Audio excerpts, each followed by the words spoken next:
Hi! Welcome to my vlog! Ang i-vlog ko for today ay ang dalawang gatas na top sold sa Lazada na ang category ay low sugar. Though habang pinapanood nyo yung video na to ngayon, pwedeng nag-iba na yung data ng top sold ngayon. Ang top 1 nga na top sold ay ang Birch Tree Fortified na 2 kg at ang top 2 naman ay ang Bear Brand Fortified na tig 2 kg.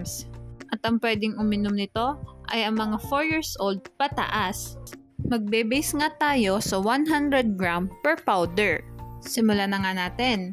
Sa energy, fat, carbohydrates, and sugar, lamang ang Bear Brand. Samantalang lamang naman ng Birch Tree sa saturated fat, cholesterol, and dietary fiber. Sa vitamin C, vitamin E, vitamin B1, vitamin B2, vitamin B6, and vitamin B12 lamang ang Bear Brand. Samantalang lamang naman ng Birch Tree sa vitamin A. At wala itong vitamin E, vitamin B2, and vitamin B12. Samantalang sa calcium, magnesium, potassium, sodium, iron, zinc, pantothenic acid, and biotin lamang ang Bear Brand. Lamang naman ng Birch Tree sa phosphorus. At pantay ang dalawang gatas sa protein. At wala naman ng Birch Tree na magnesium, potassium, pantothenic acid, and biotin. Sa mga na-discuss nga natin kanina, mas lamang ang Bear Brand sa nutrients compared sa Birch Tree.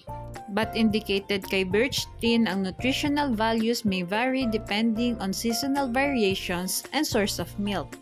At ang pagtitimpla nito ay 29 gram of powder per 180 ml. While ang pagtitimpla naman ng Bear Brand ay 33 grams of powder per 200 ml. Sa price naman, mas mahal ang 2 kilograms ng Birch Tree compare sa 2 kilograms ng Bear Brand.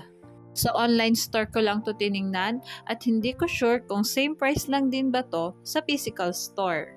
Hanggang dito na lang ang vlog ko. Sana ay nagustuhan nyo. Thank you for watching. Please like and subscribe for more videos.